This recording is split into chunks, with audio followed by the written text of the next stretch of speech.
Mark. Yeah, and welcome to another episode of Faith Questions with Bishop Peter. And we're trying to do a little bit of a different format today. It's got to be different. Absolutely, and we'll just have a more of a freewheeling conversation. This time the topic is hospitality, which I think is a great topic that many people can relate to. It's a very human enterprise, as it were. Well, we all enjoy hospitality. Yes, indeed. What's the gospel mandate around hospitality in your mind? Well, at the heart of hospitality, I think, is a welcome to people, a sense of come and be part of my family, my friend group, my barbecue gathering, whatever. Come and join us at the drinks table in the pub, and so it's that sense of welcome and inclusion in not just words but some kind of action, like sharing food, sharing drink, sharing banter. And what is the gospel? But it's God's welcome to humanity, to be part of God's family. You know, it turns out that a number of the gospel stories involve food, dinner parties, feeding 5,000 people, and the ultimate expression of a regular Christian way of saying God loves us is to share communion together. Right. Which is a meal, which is a feeding, which is a hospitality exercise. Right.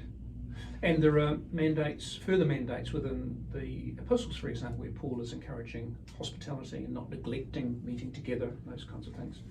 Exactly. Yeah, so it's really knitted in throughout the scriptures, really.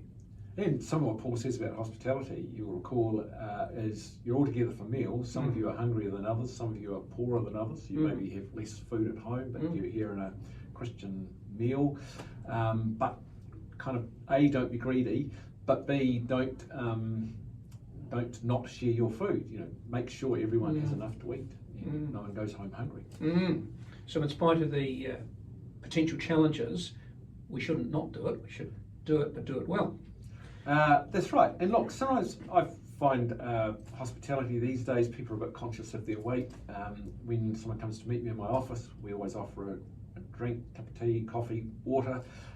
We actually don't normally offer biscuits, but no one says, there's no biscuits, Bishop, because I think that we're in a funny thing, aren't we, where we love food and we're also conscious of health and other issues around that. So biscuits don't matter so much.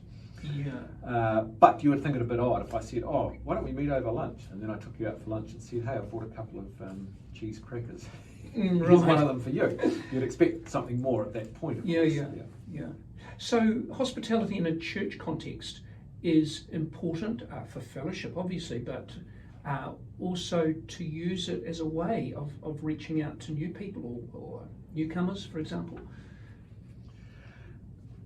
Most of our services, we worship together, then we pause and we have a cup of tea, coffee, and that's biscuits. Often I won't say more fun than the service, but sometimes there's an energy that is suddenly released over a cup of tea or coffee at the end. That's right, because there's been very serious, quiet contemplation beforehand. But people love to talk, love to meet, and sometimes, of course, we morph that morning tea into an actual shared lunch together and all of that. And what are we doing in that? I think we're fueling fellowship.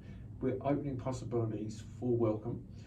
You know, if I say to you at the end of the service, hello, I'm Peter, you say, hello, I'm Mark, I'm new here, we might chat for a couple of minutes. If there's no morning tea, we might go our separate ways. That's true. But over morning tea, it can be kind of, let's go and get a cup of tea together. Then you get your cup of tea and you start chatting, and then there's some food nearby, so you get a plate of that and share that. And it just helps build some kind of depth into the welcome. And the importance, I think, of this is people are longing for action, not just words. It's easy enough to say at the beginning of a service, and we should say it, welcome everyone, lovely to see you all here. Yes. But what will actually happen at the end of the service? Will there be engagement with the new person? And food and drink can help that engagement. It sort of lubricates the social context, doesn't it? Literally lubricates a cup of tea. Absolutely, something almost comforting about having something in your hand that you're sipping away at and chatting.